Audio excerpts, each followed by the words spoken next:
బ్రాహ్మణులకు శుభవార్త. సనాతన ధర్మ పరిరక్షణే ధ్యేయంగా ఏర్పడినటువంటి హిందూ మహాసంస్థానం విదేశాలలో ఉద్యోగాన్వేషణ చేయాలనుకున్న ఔత్సాహికులకై అభ్యర్థుల నుండి దరఖాస్తులు కోరుతుంది. సంప్రదించవలసిన వాట్సాప్ నంబర్ 9866153999. నమస్తే, వెల్కమ్ టు అవర్ ఛానల్. నేను పద్మిని. ప్రస్తుతంతో పాటు ప్రముఖ ఆధ్యాత్మికవేత్త, astrologer, tarot card reader and Vedic nutritionist Srimati Vanaja Ramasetti garu మనతో పాటు ఉన్నారు. మాట్లాడదాం. వనజ గారు నమస్తే అండి. నమస్తే అమ్మా పద్మిని. వనజ గారు, ఒక ధర్మ సందేహం. పుణ్యం డెఫినెట్ గా ఎప్పటికప్పుడు మనం సముపార్జించుకోవాలి, అందులో ఎటువంటి సందేహం లేదు. పుణ్యాన్ని ఎంత అయితే మనం అలా పోగు చేసుకుంటాం, అది డిపాజిట్ లాగా బ్యాంక్ డిపాజిట్ డెఫినెట్లీ ఎప్పుడు ఉపయోగపడాలో అప్పుడు ఉపయోగపడుతుంది. ఎప్పుడు ఇవ్వాలో ఆయనకు తెలుసు, అప్పుడు ఇచ్చేస్తాడు. కాకపోతే అది నెక్స్ట్ జన్మలకు కదా, ఇలా రకరకాల కాన్సెప్ట్స్ ఉంటాయి. ఒక్కొక్కసారి ఇన్స్టెంట్ గా కూడా పనిచేసేటటువంటి పరిస్థితి ఉండొచ్చు. విల్ నెవర్ నో కదా. అసలు ఇంతకీ ఒక భార్యాభర్తల విషయంలో మనం తీసుకుంటే, భర్త చేసేటటువంటి పుణ్యం మరి భార్యకి వర్తిస్తుందా? భార్య ఇప్పుడు ఎందుకు ఈ ప్రశ్న అడుగుతున్నానంటే, భర్తలు అసలు పూజలు చేస్తున్నారా అంటే అది ప్రశ్నార్థకమే అవుతుంది. ఆడవాళ్లే చక్కగా చేసేసుకుంటూ ఉన్నారు. అసలు పూజ అనే క్రతువు ఉన్నదే మగవాడి కోసం, మనం హెల్ప్ చేయాలి మాత్రమే. కానీ మొత్తం రివర్స్ అయిపోయి ఆడవాళ్లే మొత్తం చేసుకుంటున్నారు. భార్య చేస్తుంది కదా, నేను చేయకపోయినా పర్వాలేదు, ఇంట్లో ఎవరో ఒకళ్ళు. ఈ థాట్ ప్రాసెస్ ఉంది. మరి ఆ ఇంటి స్త్రీ గనక అలా పూజ చేసుకుంటూ ఉంటే ఎట్లా మరి? మంచి పొజిషన్స్ కి వెళ్ళటం కానీ, లేకపోతే ఆ పుణ్యం ఏదైతే ఉందో మొత్తం ఫ్యామిలీకి రావటం కానీ జరుగుతుందంటారా? నేను చదువుకున్నది, నాకు తెలిసిన విజ్డమ్ ఏదైతే జ్ఞానం ఉందో అది మాత్రమే షేర్ చేస్తాను.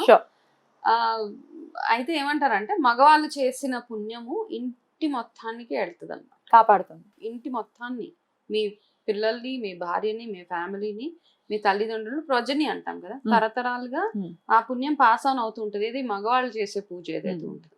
ఆడవాళ్ళు చేసిన పూజ ఆడవాళ్ళ వరకే ఉంటది అనమాట. వాళ్ళ ఎదుగుదల, వాళ్ళు బాగుండడం, వాళ్ళ ఆరోగ్యం వరకు బాగుంటది. మహా అయితే పిల్లల కోసం ప్రార్థిస్తుంది కాబట్టి తల్లి ఎప్పుడైనా, నా పిల్లల్ని బాగా చూడు తండ్రి అని, అక్కడ వరకు వెళ్తుంది. నా భర్తను బాగా చూడు, 5వ తనం కాపాడు వరకు కాపాడతాడు. ఇంకా మిగతా పుణ్యం ఏది భార్య చేసినప్పుడు భర్తకి వెళ్ళదు అసలు. అంటే తనకి మంచి ఉద్యోగం రావాలి, తను బాగుంటే, తను బాగా సంపాదిస్తే ఇల్లు బాగుంటుంది అన్న ఉద్దేశం ఉంటది. కానీ ప్రాసెస్ ఆవిడ చెయ్యాలి. కానీ ఆవిడ చేసే ఆ పూజకి బలం రావాలి అంటే భర్త కూడా చేసుకోవాలి. తన కోసంకే కాకుండా తన ఫ్యామిలీ కోసం కూడా చెయ్యాలి.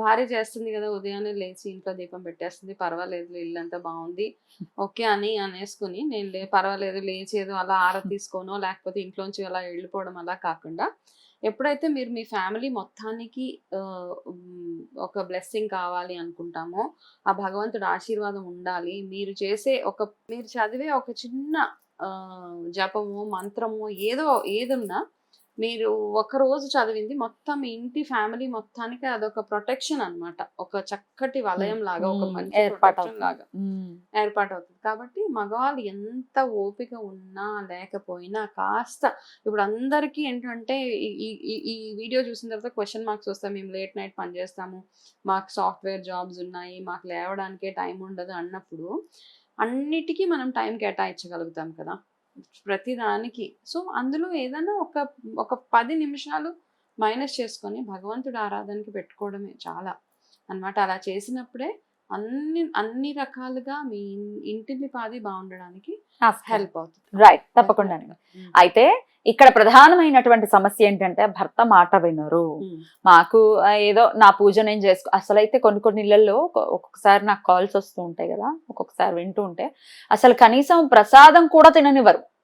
పూజలు చేయడం దేవుడు, ఆయన పూజ చేయడం దేవుడు అడుగు, ఆవిడ్ని చేయనివ్వరు. ఇంట్లో ఏమి ఇట్లాంటివి ఏ క్రతువులు చేయనివ్వరు అనే ఒక సెట్ ఆఫ్ ఆడియన్స్ ఉన్నారు. అలాగే అసలు వినరండి, ఆయనకి ఇంట్రెస్ట్ లేవండి, నేను దేవుడిని నమ్మనని ఆ వర్డ్ వింటుంటేనే చాలా జుగుప్సాకరమైన మాట. ఇంత పెద్ద creation, when there is a creation there is a creator, obviously. దేవుడిని నమ్మను అని అడిగిన వాళ్ళందరికీ ఒకటే క్వశ్చన్, ఈ క్రియేషన్ అంతా ఎక్కడి నుంచి వచ్చింది అన్న క్వశ్చన్ కి వాళ్ళు ఆన్సర్ చేస్తే అప్పుడు అది ఎనర్జీనే అవ్వచ్చు. థియరీ అంటాం, బ్యాక్టీరియా నుంచి డెవలప్ అయింది అది ఇది అంటాం. కానీ కాకపోతే ప్రాపర్ ఆథెంటిక్ గా ఒక ఆన్సర్ ఇస్తే అప్పుడు we will believe in all such things. కాబట్టి వినట్లేదు. ఇప్పుడు నా ప్రశ్న ఏంటంటే, అసలు వినట్లేదండి, మా భర్త వినరు, డెఫినెట్ గా చెయ్యరు, వాళ్ళని మార్చుకునే విధానం ఏదైనా ఉందా అంటే గనక? ఇక్కడ ఏమవుతుందంటే, మార్చుకునే విధానం ఇంకేముండదమ్మా పద్మిని. నార్మల్ గా కొంతమంది ఇంకా మూర్ఖత్వం వినరు, ఇంకా ఇప్పుడు నాకు మెసేజెస్ నా ఆఫీస్ నెంబర్ కి చాలా పెద్ద ఇంత పాపం రాస్తారు, అవన్నీ చదువుతూ ఉంటాను అలా కూర్చొని, బాధ అనిపిస్తుంది. పూజలు చేయనివ్వరు కరెక్టే, ఇంట్లో ఎవరు అంటే ఇంట్లో దీపం పెట్టకూడదు అక్కర్లేదు. ఒకవేళ కోడలు చక్కగా ఏదో భక్తితోటి లేచి, ఇంటి కోడలు జాయింట్ ఫ్యామిలీస్ ఉన్నప్పుడు కోడలు వెళ్ళి పూజ చేస్తే అత్తగారు అంటదంట, ఏం మా మేము నాశనం అయిపోవాలని పూజలు చేస్తావా అని అత్తగారులు కూడా ఉన్నారు. దేవుడి దండం పెట్టుకుంటే నాశనం కూడా చేస్తాడా? నాశనం అయిపోవాలని చేస్తావా? సో ఏదైనా ఒక ప్రత్యేకంగా రోజు వస్తాం మన ఇలా రెమెడీస్ మాట్లాడుకుంటూ ఉంటాం కదా చాలా మటుకు. వేప చెట్టు దగ్గర దీపం పెట్టమనో, నిమ్మ చెట్టు దగ్గర దీపం పెట్టమనో ఇలా చెప్తూ ఉంటాం. సో ఏదో వింటారు పాపం, వాళ్ళకి రిలేటెడ్ గా ఒక రెమెడీ వస్తుంది, వచ్చినప్పుడు వాళ్ళు చెయ్యాలనుకుంటారు. ఆ చెయ్యాలనుకొని చేసినప్పుడు మా మీద ఏదైనా మంత్రాలు ప్రయోగిస్తున్నావా అని అత్తగారులు ఉన్నారు, తోటికోడళ్ళు ఉన్నారు. సో ఇలా అంటే జస్ట్ మాకు మెసేజెస్ వచ్చినాయి కాబట్టి, సో ఎవరిది వాళ్ళని అంటే లెట్ గో, ఆ ప్రాసెసే లేదు మనకి. ఎవరి లైఫ్ వాళ్ళు లీడ్ చేయని అనేసి మనం అసలు అనుకోలేం కదా. ప్రతి దాంట్లో మనం దూరుతాం, ఎందుకు చేస్తున్నారు క్యూరియాసిటీ, మనం చేయలేం. వేరే వాళ్ళు చేస్తుంటే వాళ్ళని అంటే దెప్పి పొడవడం, మాటలు అనడం, వాళ్ళు చేయనివ్వకుండా చేసుకోవడం.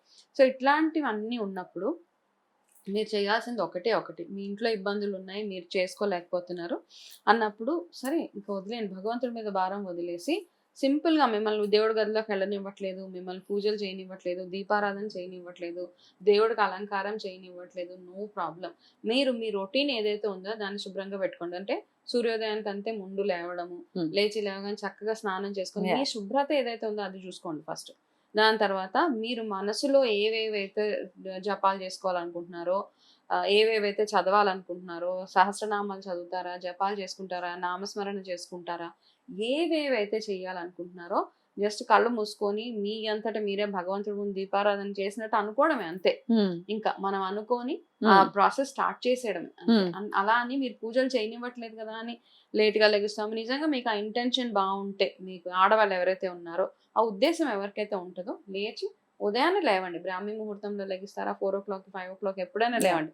లేచి కూర్చొని స్నానం చేసుకొని ఒక దగ్గర పీస్ఫుల్ గా, ఒకవేళ మీ ఇంట్లో అలా కూర్చొని ఇవ్వట్లేదు కూడా అనుకుంటే మీ మనసులో ఆ చాంటింగ్ అవుతూనే ఉండాలి. అదైతే ఎవరికి తెలియదు, ఎవరికి తెలియదు, ఒక భగవంతుడికి తప్ప. సహస్రనామం ఆల్మోస్ట్ అందరు ఆడవాళ్ళకి వచ్చు కాబట్టి ఆ స్తోత్రాలు చదువుతూ ఉండండి, అమ్మవారి నామాలు చదువుతూ ఉండండి. చదువుతూ ఉంటే ఆటోమేటిక్ గా మీకు వచ్చే పుణ్యం మీకు వచ్చేస్తుంది. ఎవరైతే చేయొద్దు అని అంటున్నారో వాళ్ళకి ఏది వెళ్ళాలో అదే వెళ్తుంది. కానీ మార్పు రావటం ఇంట్లో అనేది జరగదంటారా? మార్పు వస్తుంది మా పద్మిని. చాలా మంది మేము నమ్మము భగవంతుని అనే వాళ్ళే మెల్లిగా ఆ ట్రాక్ లోకి వెళ్తారు. ఆ టైం రావాలి. ఆ నమ్మము అన్న వాళ్ళు ఏంటంటే ఏదో రకరకాల ఇన్ఫ్లుయెన్సెస్ ఉంటాయి వాళ్ళకి. ఎందుకంటే వాళ్ళకి ఒక మ్యాజిక్, ఇలా దండం దీపారాధన చేయగానే అక్కడ ఏదో ఒక మ్యాజిక్ అయిపోయి ఒక మిరాకిల్ అయిపోయేసి అప్పటికప్పుడు ఒక అద్భుతం జరిగిపోవాలంటూ ఉంటారు. కాకపోతే అలా అద్భుతం జరగాలంటే మీరు చేసిన పాత కర్మలు, పాప కర్మలు ఎప్పుడైతే వాష్అవుట్ అయిపోతాయో, మీరు వెలిగి పూజతోటే అదంతా మైనస్ అవ్వుకుంటూ జీరో డౌన్ అవ్వాలంటే పూజలు అవసరం. డెఫినెట్లీ అలా మారాలి ప్రతి ఇల్లు కూడా. ఏదైతే ఇట్లా సఫర్ అవుతున్నారో, ఎవరైతే భర్తలు చేయకుండా ఉన్నారో ఆ ఇల్లు డెఫినెట్ గా మారాలి. ఆ భర్త మారాలి. మీ పిల్లలకి, మీ ప్రొజనికి, మీ భార్యకి, ఇంటిని పాదికి అన్ని రకాలుగా అంటే పాస్ ఆన్ అవుతుంది అనమాట ఆ పుణ్యం. భార్య చేసింది భార్య వరకే ఉంటుంది. రైట్ క్లారిటీగా చెప్పేశారు. రైట్ అండి, చాలా అద్భుతంగా వివరించారు. కృతజ్ఞతలండి. నమస్కారం.